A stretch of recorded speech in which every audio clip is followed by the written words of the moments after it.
pessoal, meu nome é Simone Cruxem Gonçalves, eu sou professora de vários cursos de pós-graduação, eu sou mestre em Direito do Trabalho pela Universidade de São Paulo, eu sou integrante do membro da Academia Rio Grandense de Direito do Trabalho e sócia-gerente da Cruxem Advogados. Hoje nós vamos falar sobre um tema muito importante e atual, que transformou completamente a legislação do trabalho doméstico. A Lei 58/59, de 11 de dezembro de 1972, hoje está revogada. Portanto, temos uma nova mini-CLT destinada ao empregado doméstico. Nós vamos, então, falar, iniciando por uma conceituação, relembrando especificamente quem constitui essa categoria que integra o trabalho doméstico. Nós vamos ver que é um rol muito amplo, extenso e que abarca várias pessoas. Mas, primordialmente, podemos dizer que a palavra doméstico provém do latim domus, lar, domesticus também. Então, tem a ver com a questão de residência lar. Então vamos lá, pessoal, É importante conceituar essa categoria. Quais são os empregados que estão englobados na categoria do empregado doméstico? Então temos o conceito de empregado doméstico. Empregado doméstico é aquele que presta serviços de natureza contínua, de finalidade não lucrativa, à pessoa física ou à família para o âmbito residencial destas. Nesse conjunto de pessoas, encontramos babá, caseiro, jardineiro, copeira, governanta, enfermeira, cuidadora de idosos e também não só aquelas pessoas que estão no âmbito residencial, mas que prestam serviços no seu prolongamento, como por exemplo um guarda-costas, um vigia que fica à frente da casa, daquela específica residência, um piloto de avião que estritamente só leva para o lazer uma família, também um marinheiro ou alguém que tem uma embarcação que só nos finais de semana utiliza aquela embarcação, a pessoa que está lá, que dirige, o marinheiro, essa pessoa é doméstica. Então nós vemos que há um contingente muito extenso que está inserido nessa categoria. Mais ou menos em termos de 7 milhões de pessoas constituem empregados domésticos.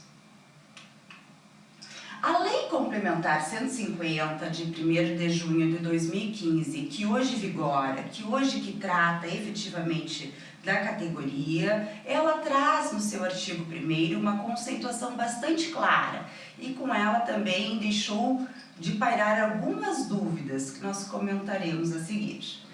O artigo 1º, então, conceitua o empregado doméstico, assim considerado aquele que presta serviços de forma contínua, subordinada, onerosa e pessoal e de finalidade não lucrativa à pessoa ou à família no âmbito residencial destas por mais de 2 dias por semana. Aplica-se o disposto, então, na Lei Complementar 150. Então, utilizando quais são os requisitos que integram este conceito, esmiuçando este conceito, nós conseguimos tirar de zonas cinzentas alguns trabalhadores que nós não sabemos se é seletista, se é rural ou não. Vejamos alguns dos requisitos essenciais para configurar o trabalho doméstico. Evidentemente, somente pode ser empregado doméstico pessoa física. Pessoa jurídica não será nunca empregado doméstico. Poderá haver uma terceirização na qual a empresa prestadora de serviço concede um empregado para que preste serviço no âmbito residencial, mas aí não vai haver o contrato de doméstico. Há o caráter de continuidade, que antes da Lei Complementar 150 havia muita cisânia jurisprudencial e doutrinária, porque ora se dizia que 2 vezes já constituía o trabalho doméstico já era contínuo. Ora se dizia que deveria ser mais de 3 vezes por semana. Até mesmo o TST teve decisões que uma trabalhadora por muitos e muitos anos prestou serviços numa determinada residência e foi caracterizado empregado doméstico. Hoje, a forma contínua na lei está discriminada, que é a partir de 2 vezes por semana. Portanto, 3 vezes por semana nós estamos diante de um empregado doméstico. Menos do que isso, a pessoa é diarista. Então ficou claro, porque a lei mensurou a quantidade de dias para configurar a figura do trabalho doméstico, que presta serviços para o âmbito residencial. Como eu expliquei, tem que ser destinada à família. Se o trabalhador presta serviços, mesmo que não seja dentro da residência, mas está para a família, prestando serviços para a família, como o jardineiro, como o guarda-costas, né, como o vigia daquela residência, também é configurado empregado doméstico. Para a pessoa física ou família, o empregado doméstico pode prestar serviço tanto para uma pessoa ou para toda a família, e toda a família é responsável pelo aquele empregado doméstico, numa eventual até execução futura. E essa família a gente pode entender lato sensu, por exemplo, uma república de estudantes, não obstante não ser uma família, mas se contrata alguém para prestar serviços, para cozinhar, para lavar roupa, para arrumar a casa, toda ali de doméstica, essa pessoa vai ser também configurada como empregado doméstico. E um aspecto fundamental é a questão da não finalidade lucrativa. Isso é extremamente relevante, porque se o doméstico participar de uma forma ou de outra, colaborando com algo que tenha cunho lucrativo para o seu empregador, ou seja, ele está prestando serviços que agreguem ao seu empregador uma atividade econômica, ele deixa de ser empregado doméstico e passa a ser seletista. Por exemplo, uma empregadora que resolve comercializar em sua residência produtos para comidas congeladas para vender.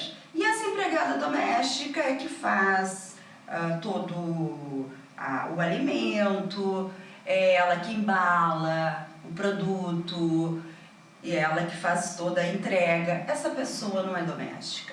Essa pessoa está dentro de uma residência, está prestando serviço para uma pessoa física, mas por estar colaborando com algo com fins lucrativos, deixa de ser doméstica. Da mesma forma, vamos supor, uma pessoa resolve montar na sua residência, num anexo a ela, um consultório dentário. E a empregada doméstica, que não obstante faça toda a lide da casa, arrumação, lave roupa, cozinha, etc., mas ela ajuda aquela pessoa no seu consultório dentário, alcançando material, agendando os clientes, os pacientes, cobrando os pacientes, dando os recibos. Essa pessoa está colaborando com a finalidade lucrativa. Portanto, ela não é mais doméstica, e sim, ela entra dentro da regulamentação, da consolidação das leis do trabalho. Então, esses requisitos são fundamentais para se caracterizar quem é e quem não é a figura do empregado doméstico. Distinção entre empregado doméstico e rural. Aqui também a questão está: o empregado doméstico pode estar na casa de veraneio, pode estar num sítio de lazer e continuar sendo doméstico.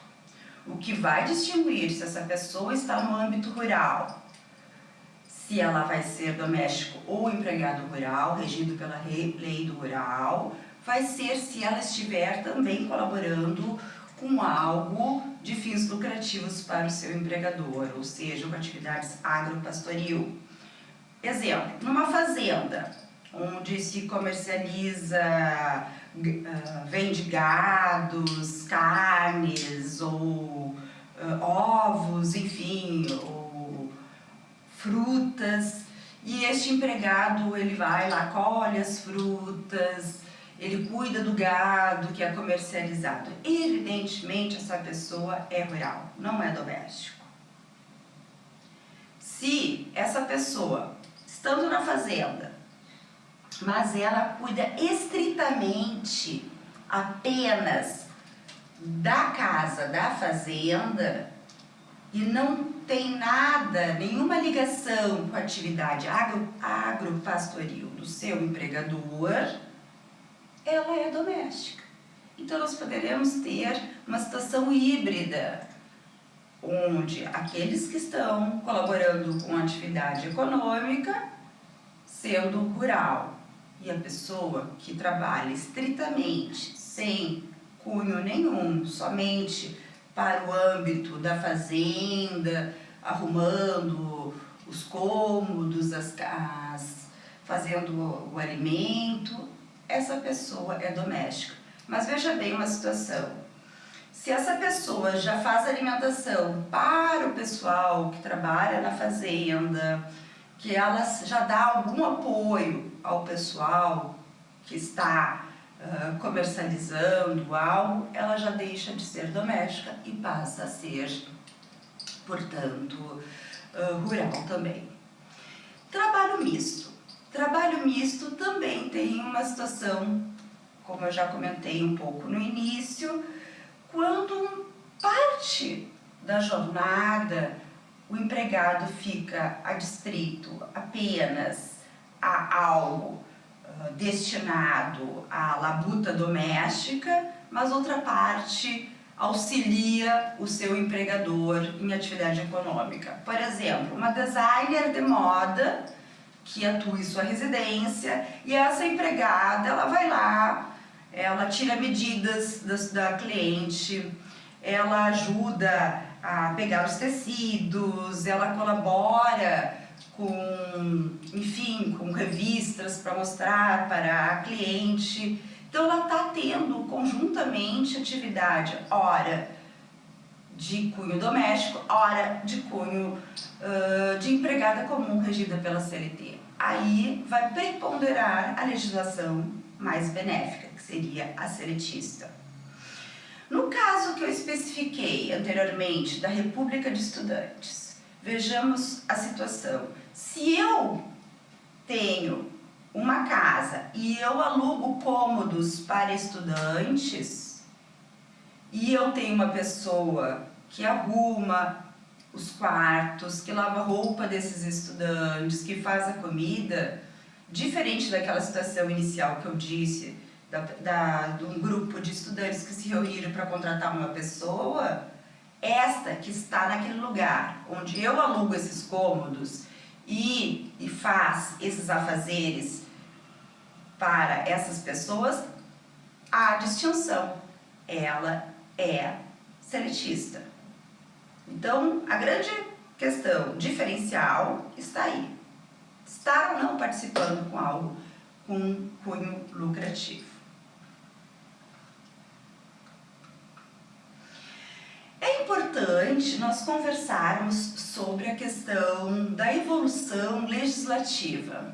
Maurício Godinho Delgado, ministro do Tribunal Superior do Trabalho, comenta em sua obra que o trabalhador doméstico, por um grande período, ficou num constrangedor limbo jurídico. Essa expressão eu acho muito interessante.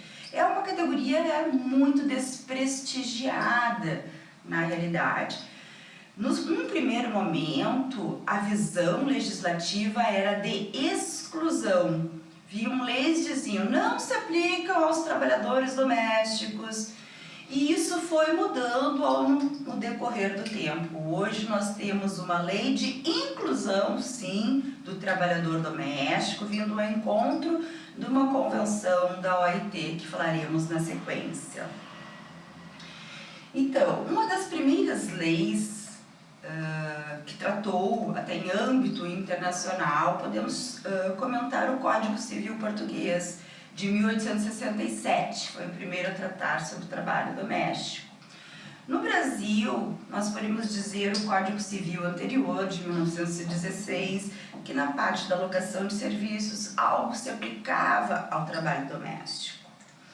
Nós tivemos um decreto em 41, cuja vigência foi questionada, né, se vigorou ou não, mas foi uma das primeiras leis a tratar sobre o trabalho doméstico.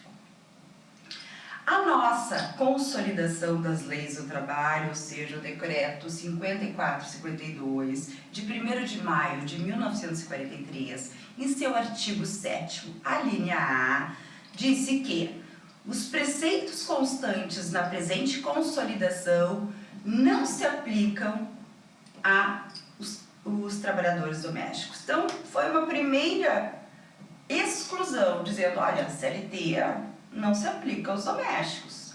Os domésticos não têm legislação, não têm proteção jurídica. Na sequência, veio a Lei 605 de 49, que regula o repouso semanal remunerado e feriados. E essa lei também, no seu artigo 5º, a linha A, diz: os preceitos desta lei não se aplicam aos trabalhadores domésticos. Então, nós vimos que uma sequência era de linha de exclusão. Uma diferenciação que é importante fazer é que consta na Lei 2757 de 56, que rege os trabalhadores de condomínio residenciais. Há uma distinção: o zelador, o porteiro, a faxineira, que trabalham para o condomínio, essas pessoas são regidas pela CLT. Mas se eu tenho uma faxineira que uma parte do turno ela trabalha para o condomínio e no outro turno ela trabalha para um dos condôminos em si, nós vamos ter dois contratos de trabalho. A faxineira, enquanto trabalha lá limpando, fazendo os afazeres no condomínio, ela é seletista. Agora, enquanto ela for para trabalhar na residência de um condômino, ela vai ser empregada doméstica.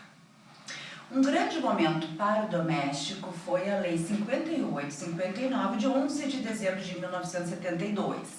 Então, foi uma lei que trouxe uma regulamentação, uma proteção jurídica, e foi muito festejada por essa categoria. Mas apesar de ser festejada, a lei, no seu nascedouro, na sua essência, ela previa basicamente 3 direitos aos domésticos, quais sejam: a anotação do registro da carteira de trabalho, com as datas de admissão, função, salário, férias, enfim. Então, previa que teria que ser registrado na carteira de trabalho. Previa férias de 20 dias úteis e previa que o empregado doméstico era segurado obrigatório da Previdência Social. Então, isso foram basicamente, na essência, uma questão prevista pela lei. O decreto que veio a regulamentar esta lei, como decreto que regulamenta, não poderia exceder, repetiu esses preceitos e apenas remeteu que, no que coubesse, poderia ser remetida à CLT o capítulo relativo às férias.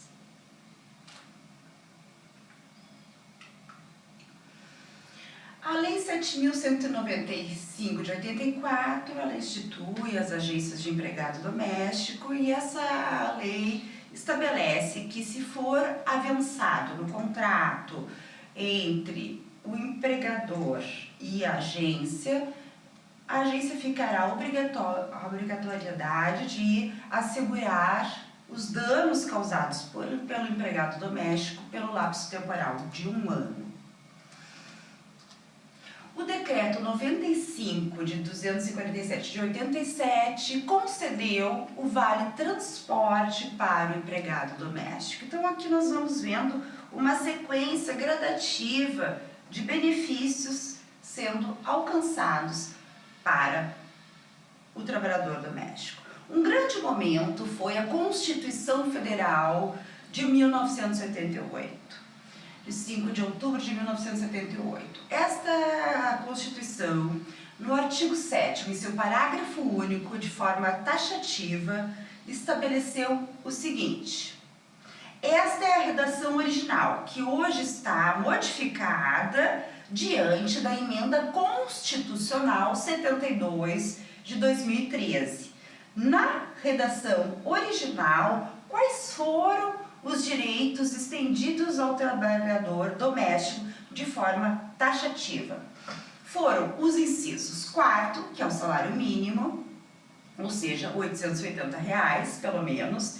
Nós que temos o piso regional, tem que ser respeitado o piso regional. Inciso 6º, irredutibilidade salarial. Inciso 8º, 13º salário. Inciso 15º, repouso semanal remunerado. Inciso 17, gozo de férias anuais com pelo menos 1/3 a mais.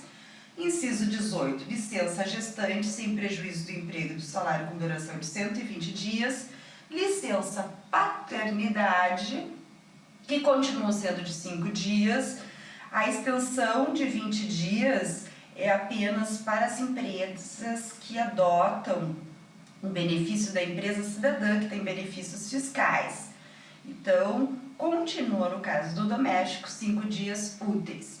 Aviso prévio proporcional ao tempo de serviço e, por fim, no inciso 24, aposentadoria, bem como a sua integração à Previdência Social. Então, esse é originariamente em 88, que foi um grande avanço, porque até então, veja bem, não era assegurado nem o mínimo para o trabalhador doméstico, não era assegurado o repouso semanal remunerado, porque a Lei 605, como eu comentei, excluía do doméstico o direito ao repouso semanal remunerado e feriados. Pairava dúvida, porque a Constituição apenas fez menção a repouso semanal remunerado, não tocou nos feriados, mas isso nós vamos ver que na sequência não existe mais essa cisânia, não existe mais essa dúvida, porque isso é um direito expresso ao empregado doméstico.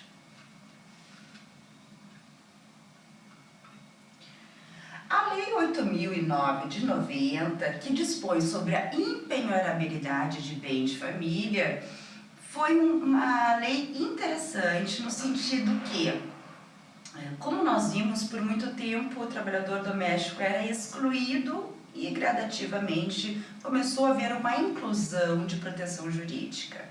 Esta lei, ela beneficiava o trabalhador doméstico.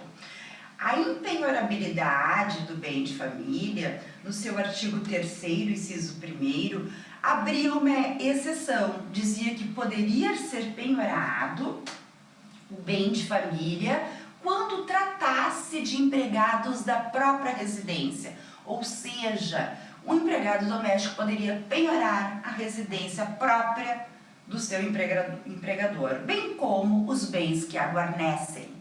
Nenhum outro empregado pode executar a empresa, a única residência do seu empregador.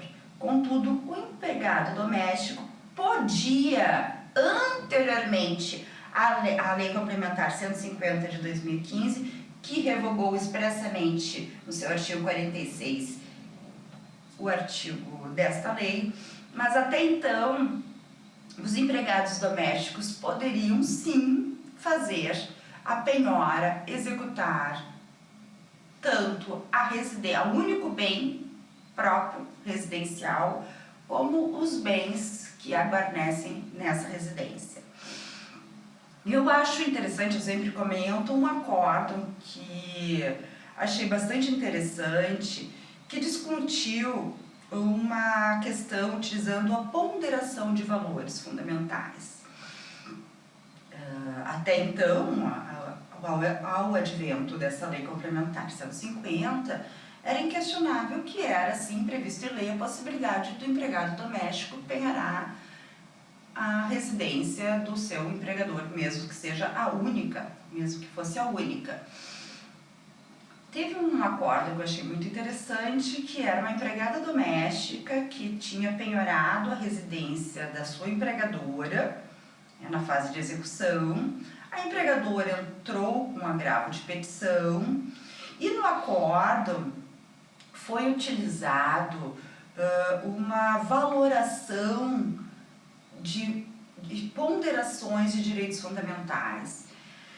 E foi visto que, no caso concreto, os desembargadores não se abstiveram de dizer que efetivamente, legalmente, poderia ser feito, porque existe uma lei que determina isso, mas que naquele caso concreto, por uma questão de equidade, aquela empregadora era uma senhora aposentada de idade avançada, que ganhava parcos recursos de aposentadoria e tinha uma residência muito precária.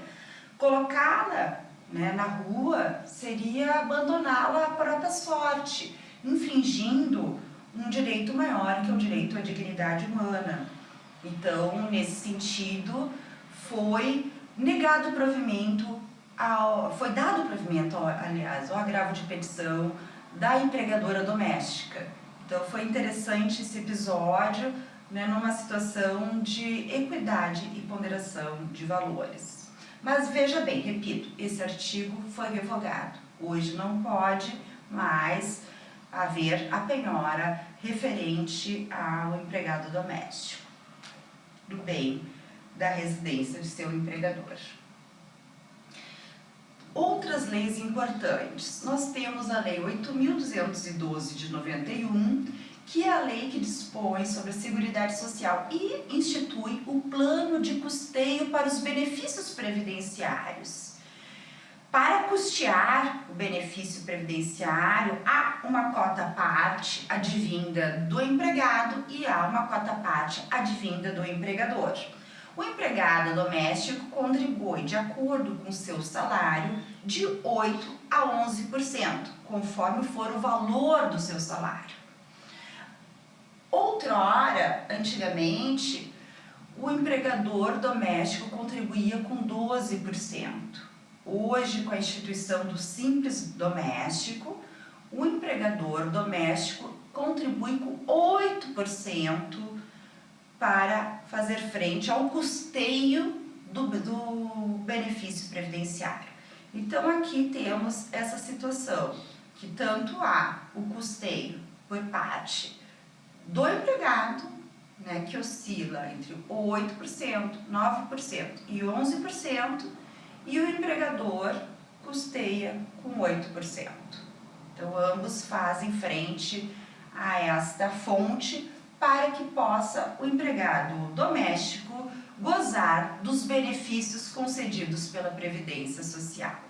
E isso está previsto na Lei 8.213 de 91, que estabelece os planos de benefício previdenciário. Hoje, o empregado doméstico tem mais benefícios previdenciários. Antigamente, praticamente, era a licença maternidade, era auxílio-doença, que a licença maternidade tinha um aspecto peculiar, que era pago diretamente pela Previdência Social, diferentemente do empregado comum, que o empregador adianta e depois ele se ressarce mediante as contribuições que ele tem que fazer à Previdência Social. No que pertine ao empregado doméstico, quem paga diretamente é a Previdência Social. No que tange ao auxílio-doença, desde o primeiro dia de afastamento já é custeio da Previdência Social, diferentemente do empregador comum, que os primeiros 15 dias constitui interrupção do contrato de trabalho e a partir do 16º é suspensão e passa a ser encargo da Previdência Social. O empregado doméstico não, desde o primeiro dia o auxílio-doença já é pago pela Previdência Social. Nós temos também, já tinha anteriormente a Lei Complementar 150, o direito à aposentadoria, tanto por invalidez, por idade, por contribuição. Tinha auxílio por morte. E com o advento da Lei Complementar 150, foi estendido o direito ao benefício do salário família, que é um benefício previdenciário. Não obstante o empregador paga, mas quem... e aí se restitui, mas constitui um benefício previdenciário. E outro benefício que é uma inovação é o auxílio acidente, porque hoje o empregador custeia também, na guia do Simples, um percentual para fazer frente a este benefício.